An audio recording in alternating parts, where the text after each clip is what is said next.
Hello bachcho, let's have a look at this question which says 28 grams nitrogen and 6 grams hydrogen were mixed. At equilibrium, 17 grams of ammonia was formed.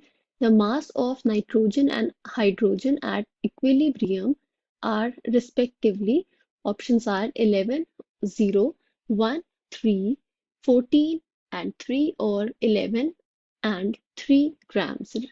तो reaction हो रही है between nitrogen and hydrogen. तो इनका मास हमें given है 28 grams nitrogen and 6 grams hydrogen mix करके form कर रहे हैं अमोनिया। तो इक्विलिब्रियम पे अमोनिया का 17 ग्राम फॉर्म हुआ है।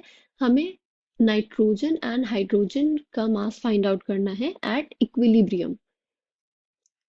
की concept here is mass of reactants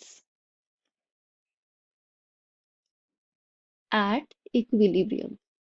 okay, तो इक्विलिब्रियम पे रिएक्टेंट्स का कितना मास प्रेजेंट है ये हमें फाइंड आउट करना है। इसके लिए हम सबसे पहले रिएक्शन लिख लेंगे। तो मिक्स क्या कर रहे हैं हम, नाइट्रोजन एंड हाइड्रोजन। तो नाइट्रोजन एंड हाइड्रोजन को मिक्स करने पे फॉर्म हो रहा है अमोनिया NH3, राइट। तो इस रिएक्शन को हम बैलेंस कर देते, it will be 3 moles of hydrogen and 2 moles of ammonia। तो गिवन क्या है, हमें मास गिवन है कि 28 ग्राम्स नाइट्रोजन को हम मिक्स कर रहे हैं 6 ग्राम्स हाइड्रोजन के साथ। तो अगर हम अज्यूम कर लें कि if the yield is 100%,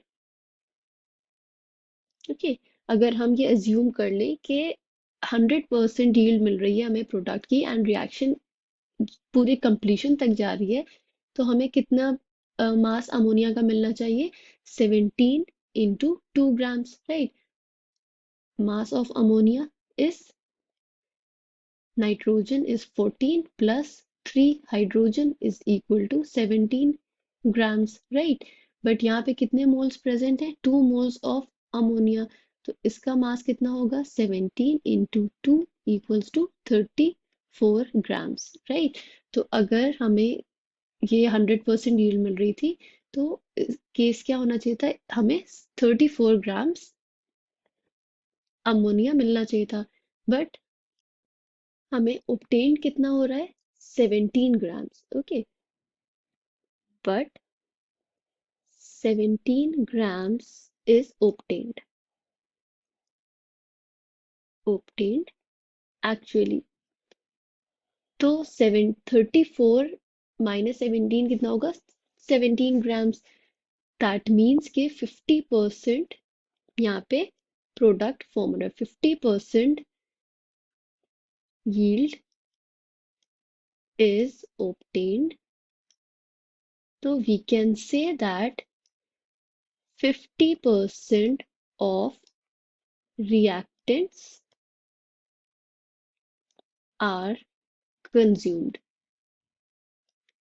okay, तो अगर हाफ मिल रहा है जो हमें आइडियली मिलना चाहिए विच इज 34 ग्राम्स, बट हमें 17 ग्राम्स मिल रहा है, मतलब कि 50% ही रिएक्टेंट्स कंज्यूम होके प्रोडक्ट फॉर्म कर रहे हैं।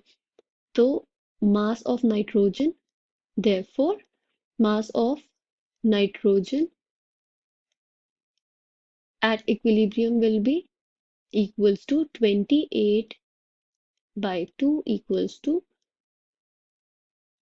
14 grams, and mass of